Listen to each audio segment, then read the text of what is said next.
Banaras Hindu university की counselling की official guidelines release हो चुकी हैं।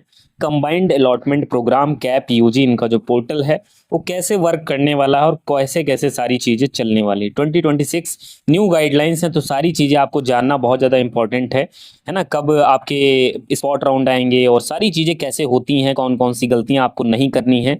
लाइक यहाँ पर हम क्या क्या देखने वाले हैं।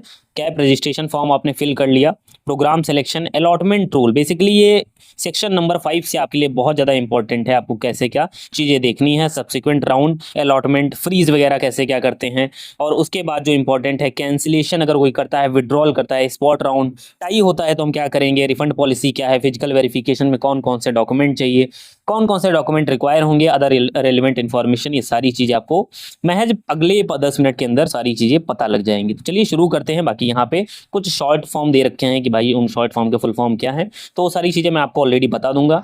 कहाँ से स्टार्ट करना है, जहाँ से इंपॉर्टेंट है मैं आपको बता दूंगा। ये सारी चीज़ें आप पढ़ लेना, टेलीग्राम पे भी शेयर कर दूंगा। बाकी आप इसे admission.bhu वाली वेबसाइट पे भी देख सकते हैं। ये सारा आपको पता है, फॉर्म फीस वगैरह कितनी होती है। इंपॉर्टेंट चीज ये है कि करेक्शन विंडो में आप क्या क्या चेंज कर पाएंगे। करेक्शन विंडो में भाई अपना नेम नहीं चेंज कर पाओगे, फादर्स नेम हो गया, आपका मोबाइल नंबर जो भी रजिस्टर्ड था सीयूईटी के फॉर्म में, ईमेल आईडी, कैटेगरी नहीं चेंज कर सकते हैं। बाकी कैटेगरी सर्टिफिकेट वगैरह आप चाहें, अगर कुछ गलत अपलोड हो गया था या स्टेट का हो गया है तो सेंट्रल का आ गया है, तो वो सारी चीज़ें कर पाएंगे। तो इसके अलावा पर्सनल डिटेल्स, एकेडमिक डिटेल्स, ये सारी कर सकते हैं, कोई दिक्कत नहीं है। करेक्शन विंडो ध्यान से, अभी भी 3 दिन है तो फॉर्म को बहुत ध्यान से भरो, पहले ही मैं आपको अलर्ट कर चुका हूँ। और प्रेफरेंसेस अभी भी एडिट हो जाएंगे, कोई दिक्कत नहीं है, ठीक है। एक चीज इंपॉर्टेंट यहाँ पर लिखी हुई दिख रही है, अगर आप देखेंगे, candidate who selected PWBD category in CUET UG are not permitted to change their category in UG admission. बाकी सारे स्टूडेंट जनरल से ईडब्ल्यूएस ओबीसी, बाकी आप कोई भी कैटेगरी अपग्रेड करना चाहते हैं कर सकते हैं, लेकिन आपने अगर पीडब्ल्यूबीडी सीयूटी के फॉर्म में फिल की थी तो आप यहां पर अपग्रेड नहीं कर सकते। ये सारी चीजें दी हुई हैं। एक और चीज क्या है, candidate must verify bank details. ध्यान रखना, कोई भी जो रिफंड होगा वो जो आपने बैंक डिटेल्स प्रोवाइड की हैं वो ही सारी चीजों पे होगा, ठीक है। मतलब उसी अकाउंट में जाना है तो आईएफएससी कोड हो गया, अकाउंट होल्डर नेम हो गया, ये सारी चीजें आपको सही से फिल करना है। बाकी करेक्शन विंडो में भी आपको मौका मिलेगा चेंज करने का, तो भाई ये बहुत इंपॉर्टेंट है, गलती से भी इसको आप गड़बड़ मत करिएगा, ठीक है। On the registration part form is submitted, कौन कौन सी चीजें मॉडिफाई नहीं कर सकते हैं, पेरेंट्स नेम हो गया, डेट ऑफ बर्थ हो गया, कैटेगरीज आपका जो भी कोटा वगैरह लगाना चाहते हैं, email address, mobile number, bank details. तो बैंक डिटेल्स यहाँ पर मेंशन है कि आप नहीं चेंज कर सकते हैं। अब देखते हैं करेक्शन विंडो में क्या हम लोग को देखने को मिलता है। लेकिन एक इंपॉर्टेंट चीज है, मैं आपको बता देता हूँ अंदर की बात, कि जब रिफंड होता है तो एक बार फिर अपडेट करने का मौका मिलता है लास्ट में, मतलब एकदम जब काउंसलिंग एंड हो चुकी होती है तो फॉर्म रिलीज किए जाते हैं। तो ये और कोई आपको बताएगा नहीं, तो मैं आपको बताए दे रहा हूँ, है ना। दोबारा से फॉर्म आते हैं, इन्होंने बोला है कि यही आपके लास्ट है, लेकिन एक बार और मौका मिलता है। पर कोशिश करें भाई, ना गलती करो, क्यों बार बार उस चीज को आपको करना है, ठीक है। बाकी एम्प्लॉय वार्ड कैटेगरी है तो भाई आपके पास सर्टिफिकेट होना चाहिए, जो भी स्पोर्ट्स कोटा लगाने चाहते हैं उसका एक स्पेसिफिक आपका गिवन टाइम में होना चाहिए। डॉक्यूमेंट अपलोड में ध्यान रखें, SC ST OBC NCL EWS PWD sports categories. SC ST OBC NCL student के लिए बहुत ज्यादा इंपॉर्टेंट है कि इशूइंग अथॉरिटी आपकी तहसीलदार, एसडीएम, डीएम, रेवेन्यू ऑफिसर की होनी चाहिए, इससे नीचे आपका नहीं होना चाहिए, सर्किल ऑफिसर वगैरह ये नहीं चलेगा। इंपॉर्टेंट ये है कि सेंट्रल लेवल का होना चाहिए। अगर आपके पास अभी स्टेट का है तो भाई लगा लो, आपको रिजर्वेशन का फायदा मिल जाएगा, फॉर्म रिजेक्ट नहीं होगा। लेकिन इंपॉर्टेंट क्या है कि सेंट्रल लेवल का at the time of physical verification आपका लगने वाला है। यही सारी बातें इसमें लिखी हुई हैं, आप पढ़ लेना, ठीक है। एक और चीज, candidate must upload the require relevant document, जो कि विजिबल हो, रीडेबल हो, ताकि कोई दिक्कत वहां पर अलॉटमेंट के टाइम पे ना आए, है ना। और एडिटिंग मत करिए। डॉक्यूमेंट में बहुत सारे स्टूडेंट उसको अच्छा दिखाने के लिए, है ना, एकदम गोरा दिखाने के लिए, भाई उसको सजाना नहीं है, वो एक डॉक्यूमेंट है, उसमें एडिटिंग मत करो। दिल्ली यूनिवर्सिटी ने साफ साफ ये चीजें बोली हैं। Candidate must fulfil the subject eligibility required for registered course, ठीक है। सब्जेक्ट मैपिंग का मतलब ये है कि आपने क्लास 12th में जो सब्जेक्ट पढ़े थे, ठीक है, और मान लीजिए आप बीएससी मैथमेटिक्स लेना चाहते हैं तो क्लास 12th में आपका पीसीएम होना अनिवार्य है, और पीसीएम में ही आपने सीयूटी एग्जाम दिया हो। इस तरीके से ये क्राइटेरिया है सब्जेक्ट मैपिंग का, ठीक है। Candidate must map the study subject during the filling academic details. अब एक और चीज इंपॉर्टेंट क्या है, कई स्टूडेंट मान लीजिए 6 सब्जेक्ट आपको फिल करने हैं, पीसीएम है आपका, मान लीजिए पीसीएम भी था। अब बेस्ट 5 में आपके बायो के सब्जेक्ट, मान लीजिए बायो का नंबर ज्यादा है, तो आपने क्या किया, 5 सेलेक्ट किए, उसमें बायो के सिलेक्ट कर दिए। अब आपको पीसीएम करना है, लाइक आपको बीएससी मैथ करना है तो पीसीएम, अब मैथमेटिक्स रिमूव हो रहा है, मान लीजिए मैथमेटिक्स के नंबर कम है, तो ऐसा मत करो भाई, 6 के 6 सब्जेक्ट फिल करो, वरना वहां पर आपका मैथ शो नहीं होगा, तो दिक्कत का सामना आपको करना पड़ सकता है। सब्जेक्ट मैपिंग, बाकी जीएटी जो है आपका वो सब्जेक्ट मैपिंग में नहीं आता है, तो कोई दिक्कत वाली बात नहीं है। प्रेफरेंस सिलेक्शन में आपको बता देता हूं, कोशिश करिए पहले आप एफएमसी को रखिए, अगर कोई फीमेल कैंडिडेट है देन एमएमवी को रखिए, उसके बाद डीएवी, ठीक है, डीएवी और आरजीएससी लगभग बराबर बराबर है, प्रिफर्ड देखना पड़ेगा कौन सा कोर्स आप कहाँ लेना चाह रहे हैं। उसके बाद एएमपीजी हो गया, फीमेल कैंडिडेट के लिए एएमपीजी हो गया, वीकेएम वीसीडब्ल्यू बराबर है, कहीं भी रख सकते हैं, वीसीडब्ल्यू थोड़ा दूर पड़ जाता है, इसीलिए मैं वीकेएम को ऊपर रख रहा हूँ यहाँ पे, ठीक है। बाकी रेगुलर को ऊपर रखिए, पेड सीट को नीचे रखिए, इस तरीके से कर सकते हैं। प्रेफरेंस सिलेक्शन बहुत ज्यादा इंपॉर्टेंट है, आप मल्टीपल टाइम एडिट भी कर सकते हैं, लास्ट टाइम जो भी प्रेफरेंस सेलेक्ट करेंगे वही आपका फाइनल प्रेफरेंस होगा, ठीक है। Candidate are advise to prefer regular seat of any program over the paid seat, arrange the preference accordingly, बात यहाँ पे आपको बताई गई, ठीक है। यहाँ पे लास्ट सीट प्रेफरेंस जो भी होगा वो आपका क्या होगा, फाइनल होगा, ये वाली चीज यहाँ पे लिखी है, लास्ट सीट प्रेफरेंस जो होगा वो आपका फाइनल होगा।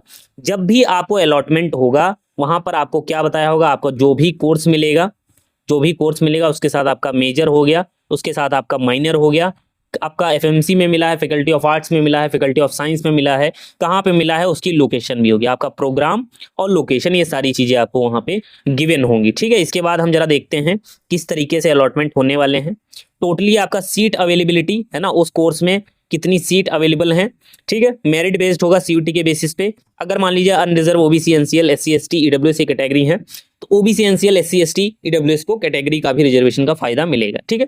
तो इस बेसिस पर होने वाला है, क्लास 12 वगैरह के नंबर पर नहीं होता है, तो बिल्कुल भी डाउट ना रखें। एक और चीज मैं आपको बता देता हूं कैसे अपग्रेड करना है।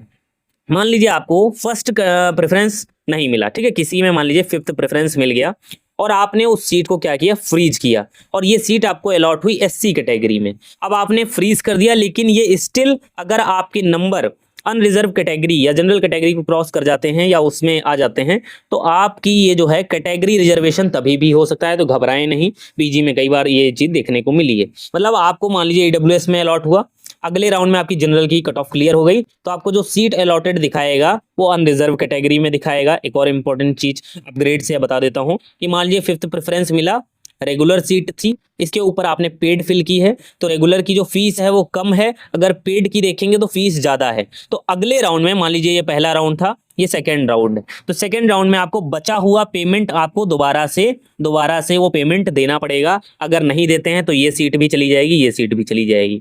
एक बार आपका अपग्रेड हो गया, मान लीजिए अगर रेगुलर अपग्रेड हो रहा है और कोई भी एक्स्ट्रा पेमेंट नहीं ऐड करना है तो वो पेमेंट एडजस्ट हो जाएगा, कोई भी नया पेमेंट नहीं करना पड़ेगा। कोशिश करें भाई हर 5 घंटे पे या 1 दिन पे अपने पोर्टल को, डैशबोर्ड को चेक करते रहें, ताकि आपसे कोई गलती ना होने पाए, वहां पर कोई मिस्टेक आपसे ना होने पाए, ठीक है। इस तरीके से यहाँ पर सारी चीजें होने वाली हैं। आई होप आपको समझ में आ रहा हो। मिसिंग या इनवैलिड सर्टिफिकेट होता है तो भाई आपको जो है चूजन कैटेगरी से, है ना, आपको उसका फायदा नहीं मिलेगा, ठीक है। बाकी अगर कुछ ज्यादा गड़बड़ पाई जाती है तो एडमिशन भी कैंसिल किया जा सकता है। अब देखो सीट अलॉटमेंट, अगर मान लीजिए आपको कोई सीट अलॉट हुई और आपने फेल टू पे द एडजस्ट फी, पहली चीज अगर आपने पेमेंट नहीं किया तो वो सीट आपकी चली जाएगी। मान लीजिए इन केस अपग्रेड हुआ है और उसमें कुछ एक्स्ट्रा पेमेंट लग रहा है तो भी आपने एडजस्ट नहीं किया तो भी सीट चली जाएगी। अगर मान लीजिए आपने पेमेंट नहीं किया, फर्स्ट राउंड में आपको सीट अलॉट हुई, तो आप अगले किसी भी राउंड में पार्टिसिपेट नहीं कर पाएंगे। यहाँ पे क्लियरली लिखा है, पहली आपकी सीट जाएगी, अगले राउंड में पार्टिसिपेट नहीं कर सकते और उस सीट पे आपका कोई भी अधिकार नहीं होगा। अब आप सीधे स्पॉट राउंड में दोबारा से एंट्री ले सकते हैं, उसके लिए 1000 आपको दोबारा से देना पड़ेगा। To avoid any last stress, भैया लास्ट डेट को ना जाएं, जितना जल्दी हो सके पेमेंट को कर लें। तुरंत राउंड आते हैं, तुरंत पेमेंट ना करो, लेकिन 3-4 घंटे बाद आप पेमेंट को कर सकते हैं। अपग्रेड और फ्रीज वाला सिस्टम मैंने आपको समझा दिया है ना, इसमें आप पढ़ लीजिएगा, सारी चीजें वही लिखी हैं। हायर फी होगी तो आपको डिफरेंस फी, जो भी आपका बचा हुआ पेमेंट होगा, मान लीजिए आपकी अपग्रेडेड फी 24,000 है, आप 2,000 कर चुके हो तो 22,000 आपको करना पड़ेगा। ये इस तरीके से आई होप आपको समझ में आ रहा हो। Cancellation of provisionally allotted seat, ध्यान रखें ये आपका जो एडमिशन है प्रोविजनल होता है, ये फाइनल नहीं होता है। इसके बाद आपका फिजिकल डॉक्यूमेंट वेरिफिकेशन होगा, उसमें कोई भी गड़बड़ी, कोई भी दिक्कत आपकी होती है तो आपका एडमिशन क्या हो सकता है, कैंसिल हो सकता है उस मोमेंट में भी, ठीक है। द एडमिशन ऑफर, ध्यान रखें यहाँ पे, ध्यान से पढ़ना, cancel if meet specific requirement, मान लीजिए कोई जनरल कैंडिडेट है, पीसीएम में 50% का क्राइटेरिया नहीं पूरा हो रहा है तो एडमिशन कैंसिल हो जाएगा। ध्यान रखें, अगर आपको बीएससी करना है तो 50%, ओबीसी के लिए 45% और एससी एसटी के लिए कोई क्राइटेरिया नहीं है। ठीक है, सब्जेक्ट मैपिंग वगैरह में कोई दिक्कत आती है या मान लीजिए क्लास 12 वगैरह का आपका रिजल्ट वगैरह में कोई दिक्कत है तो आप वहां से हटा दी जाएंगे। एडमिशन फी पे नहीं करते हैं तो भी कैंसिल हो जाएगा। कोई डॉक्यूमेंट गड़बड़ पाया जाता है, फेक या इनवैलिड, तो भी आपका कैंसिल हो जाएगा। नॉट मिनिमम एलिजिबिलिटी क्राइटेरिया, ठीक है, तो भी कैंसिल होगा। पेमेंट एडजस्ट नहीं करते हैं अगर आपका अपग्रेड होता है। ये 5 पॉइंट हैं जिनमें आपका सीट कैंसिल हो सकता है। तो आई होप आपको समझ में आया होगा। ठीक है, ध्यान रखें। विड्रॉल का ऑप्शन, भाई देखो, मान लीजिए राउंड 1 आया तो राउंड 1 जब तक चलेगा विड्रॉल का ऑप्शन रहेगा। जब राउंड 1 आपका हट जाएगा उसके बाद विड्रॉल का ऑप्शन चला जाएगा। ऐसे ही राउंड 2 आएगा, विड्रॉल का ऑप्शन रहेगा। राउंड 3 आएगा, फिर विड्रॉल। जब तक चलेगा राउंड 3 तब तक विड्रॉल का ऑप्शन रहेगा। राउंड 4 जिस दिन हट जाएगा उस दिन आपका विड्रॉल का ऑप्शन चला जाएगा, फिर आप विड्रॉल नहीं कर सकते। उसके बाद आपको कॉलेज में आके अपना एडमिशन वगैरह कैंसिल करवाना पड़ेगा तभी।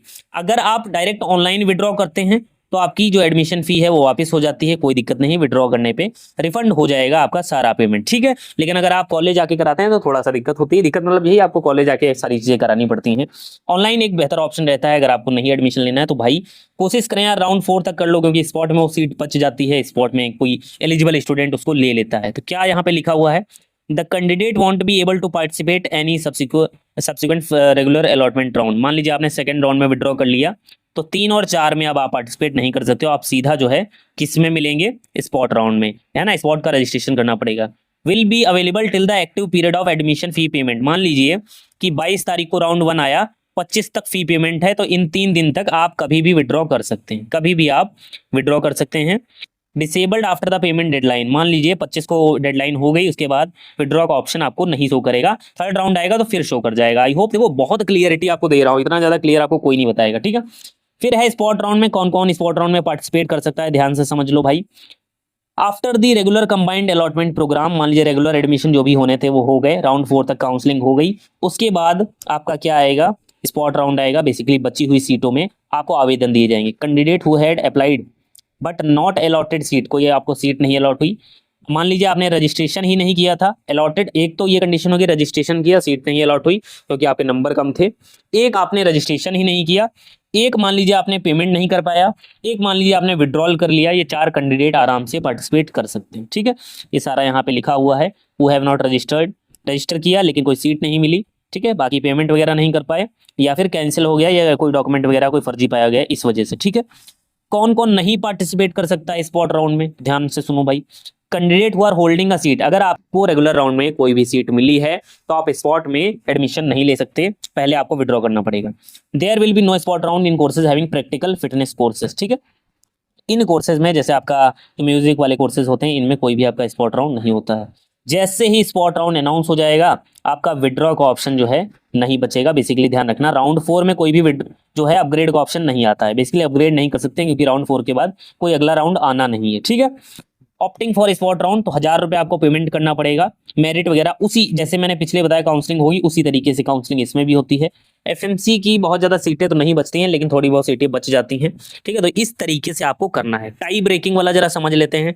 क्लास 12 का मार्कशीट सही से भरना क्यों इंपॉर्टेंट है, टाई का कैसे यूज होता है। Preference shall be given to the candidate higher aggregate percentage marks at the qualifying examination class 12। मान लीजिए क्वालिफाइंग एग्जामिनेशन क्लास 12 हो गया आपका।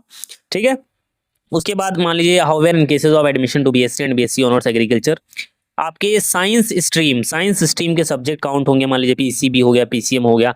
अगर मान लीजिए वो 5 आपके जो भी क्लास 12 के सब्जेक्ट थे, अगर वो कहीं से टाई कर जाते हैं तो आपके पीसीबी पीसीएम उसमें भी अगर टाई हो जाता है तो वही इन्होंने बोला है बेस्ट 3 या 4 काउंट किए जाएंगे। ठीक है, मतलब मल्टीपल तरीके हैं कि कैसे स्टूडेंट को आगे देखा जाए। उसके बाद जो भी सीनियर होगा, जिसकी भी एज ज़्यादा होगी, उससे मान लिया जाएगा कि भाई वो जो है सीट अलॉटमेंट उसको कर दिया जाए। फ्री रिफंड वाला प्रोसेस मैंने आपको समझा दिया है किस तरीके से करना है। कीप अ रिकॉर्ड, जो भी आपने पेमेंट किया है उसका रिकॉर्ड रखें, जो भी आप फी पेमेंट वगैरह करेंगे। Make sure that candidate has stable internet connection, double check, ठीक है, पेमेंट को मल्टीपल टाइम चेक करें। If payment is deducted but candidate does not receive confirmation, contact the bank for verification, complete the fee payment, है ना, time से पहले कर लें।